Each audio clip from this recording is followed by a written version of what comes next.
public education. Now that just seems fair. All kids guaranteed a free education, and it's the American melting pot. Everyone gets the same chance, a level playing field. But it's a lie. The playing field is not level, it's not a melting pot, and most places, many places, it's not even an education. Michelle Rhee knows about that. She was school chancellor in Washington, D.C., where you tried to reform the system and made everybody mad and lost the mayor in an election, and you got booted out. That's exactly right. I mean, what you're saying is the truth, though. This is not fair for kids in this country today. If you are a child who is born into poverty in America, the chances that you will ever be able to escape poverty is slim to none. That goes against every American ideal that we have. This country was founded on the belief that anybody, if you have grit and traditionally determination, escaped poverty. That's right. Right. If you have grit and determination, you work hard, you do the right thing, you can live the American dream. But that's not the reality for American kids today. And you say it's because they get a lousy education. Absolutely. Absolutely. So I'm told we just need to spend more. The data shows that that is actually not the case. If you take Washington, D.C. as an example, where I was the superintendent, we were spending more money than almost any other urban jurisdiction in the nation. Almost $20,000 per student. That's right. You have places like Newark that spend $22,000 per student, and yet the results are absolutely abysmal. So it's not about the fact that there's a relation between more money and better results. In fact, over the last 2 to 3 decades in this country, we've more than doubled the expenditure. We have a graph of that. Yeah, almost tripled. Almost tripled it, and the results at best have remained stagnant and in many cases have gotten worse. So where does the money go? Well, just as an example, when I was the superintendent in D.C., I inherited a central office that had more than 1,000 employees. By the time I left office, less than 500, and everyone said that it was operating much more efficiently than they'd ever seen it before. So a lot of it goes to a bloated bureaucracy. And thinking about this money again, I mean, the extreme is Washington or Newark, about $20,000 per student. That's $500,000 per classroom almost. I think about the great teachers you could hire for $500,000 per classroom. But if you look at what the private schools do, we think of these private schools in these where they charge a lot, but the average private school in America charges less than what the public schools spend per student. $12,000 versus about $8,000, and not all, but on average do a better job. The Catholic schools spend even less and do a better job. Yeah. I mean, the bottom line is that if you look at private schools and sometimes public charter schools, they don't have to spend the money on the central office bureaucracy and administration, and that is where a lot of the dollars go. In D.C., we spent about $1 billion on education in the city, but when you looked at what percentage of that went into the classroom, it was only $403 million of that. So you're talking about the majority of the dollars not even going to teachers and kids in the classroom where it's going to have the most impact. The teachers union would say that's not about that. It's about the kids in those private schools. The parents chose to send them to that school, so they have parents who care more. We're stuck with the parents who don't care, and that's why we're struggling, even though we get more money. You know, I think at the end of the day, there are parents in every community who care about their kids. And we are in an unfortunate situation where if you are a parent in a low-income community and you care about your kids and you don't want to send them to a chronically failing school, you don't have a whole lot of options. And in some jurisdictions, you don't have any options except to continue to send them to a school that you know they're not going to get a good education in.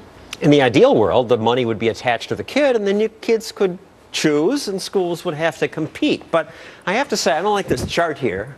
Why do we call them public schools? Let's call them what they are, government schools, because they're not very public. You can't just walk into a public school. I can walk into a private supermarket 24/7.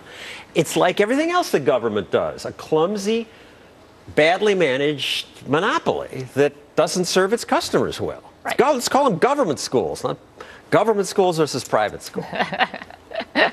Well, and the fact is the public attend private schools, right? I think that we have to move away from the idea of what is a public school, what is a private school, what is a charter school, and all those sort of definitions, and just focus on effective schools. All right, let's return to this issue of fairness. People think with private schools, oh, that's for the white people who have more money. The melting pot, it's government education, that puts everybody together. But It's not even true. Research by Jay Green at the University of Arkansas found public schools were more likely to be entirely white or entirely minority. They're more segregated. Then he did a second. He checked who sat with whom in the cafeteria.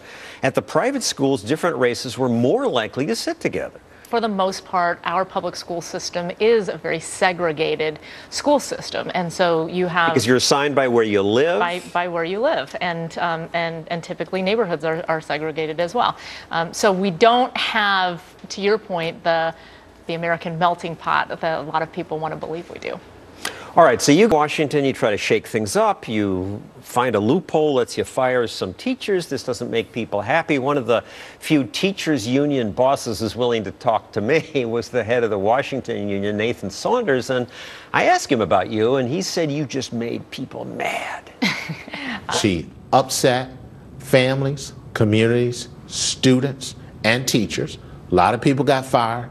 She said they deserve to be fired. The system needs change. Well, many of those thought she needed to be fired. And you did quit before you were fired when the mayor lost. But you thought going in, you said, we're going to make it better for the kids, which means firing some bad teachers. And you thought people would like that. The voters didn't.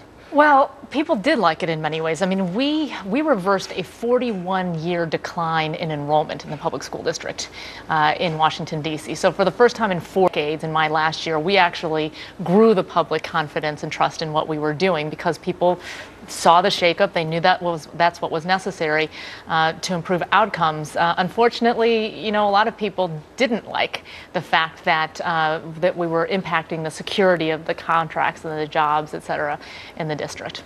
And the people who didn't like it are the organized unions who have money to give campaigns. In fact, the American Federation of Teachers put $1 million into the campaign of my boss's competitor, specifically because they knew that if we were successful in Washington, D.C., that other cities would take notice and want to do some of the same things. And so now you have a charity called Students First, which is raising money to fight back. That's right.